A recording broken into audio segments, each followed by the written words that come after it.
Diaspora irasinzira. Urugendoshure rwakozwe na Samuel Ndayiragije arongoye ishirahamwe ry'abarundi baba hanze yakoze i Nairobi mu gihugu ca Kenya, yarukoreye ahasanzwe hakorera ishirahamwe OPtiven risanzwe rikora ibijanye n'inyubako za kijambere hamwe no gutegura ibibanza vyo kubakamwo, ivyo bita viabilisation mu rurimi rw'igifaransa.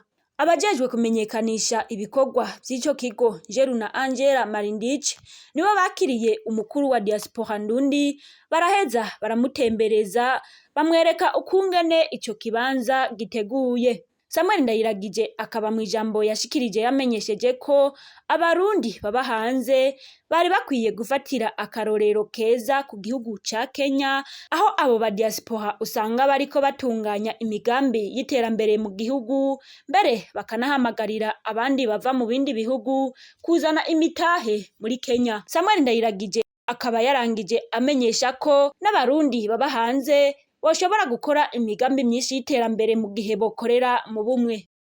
Ngaha abakenya baraza bakainvestisa hano nk'abantu bari muri diaspora. Rero kubera ko turi muri diaspora idasinzira, twaciye hano kugira ngo turahura ubumenyi.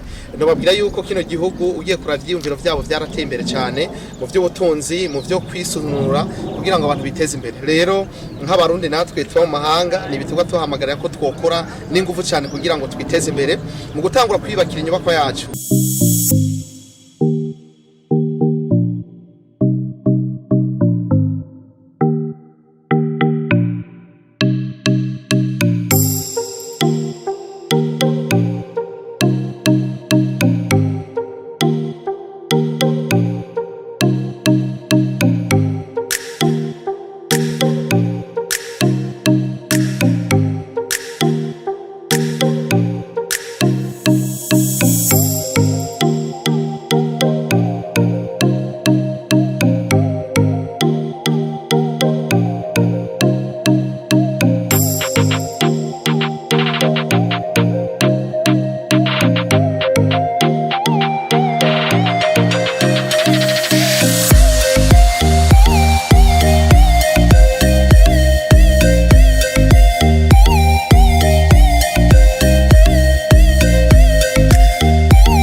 Diaspora irasinzira.